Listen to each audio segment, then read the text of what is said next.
Ara tu aquí, el que vulgueu.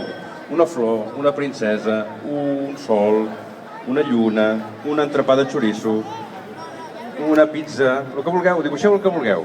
Una rodona, una ratlla, va. Un polític.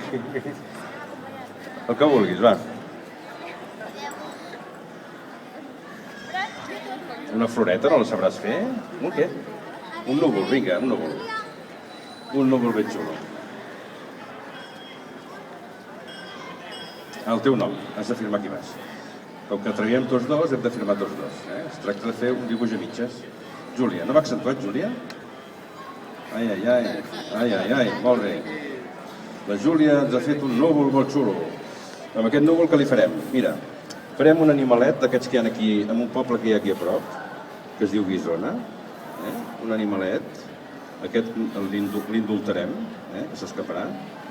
Té les orelles així una mica caigudes, és una mica grassonet, el farem simpàtic. Aquí el farem amb una mica de panxona.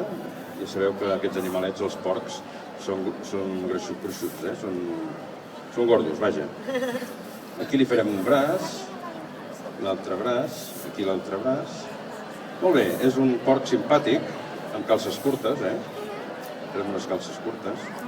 Això de fer animals que parlin, això és una cosa que se'n diu personalitzar els animals. Ja sabeu que el Walt Disney, quan va crear el Mickey Mouse, va ser un dels primers dibuixants del món en personalitzar un animal. Fer que un ratolí parlés no era gaire habitual, això, en els dibuixos. Ell va ser dels primers. Aquí a Catalunya tenim un precedent, que era en Joan Llaveries, dibuixant del Cucut, que va ser el primer dibuixant animalista que va existir. Era de l'època poder anterior al Walt Disney i tot.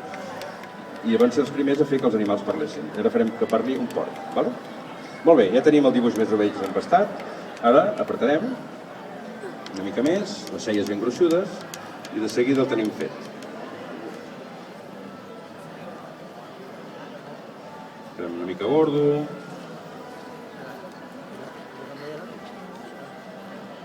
Aquí li farem la samarreta.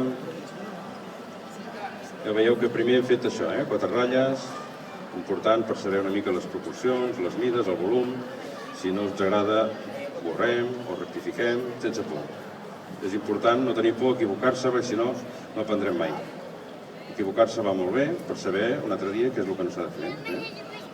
Molt bé, i que et somreies, que vol dir que l'està fent així amb les mans, i ens diu alguna cosa, aquest porquet. Diu, jo deia que era de Guissona i em sembla que és de la Garrotxa. Mira com parla, diu. He ben parido la Júlia. Això ho diuen molt a la Garrotxa. He ben parido la Júlia. La Júlia, sí. Això a la Garrotxa ho diuen molt. Aquest he ben parit, l'altre també ben parit. Tots són ben parits aquí. No, el teu amic. T'agrada? Espera, que em dono una gometa. Això si aneu per la Garrotxa ho sentireu molt. Aquest he ben parit, l'altre també. Tots són ben parits allà. Xocolà. Molt bé, Júlia. A veure, què ens ha fet?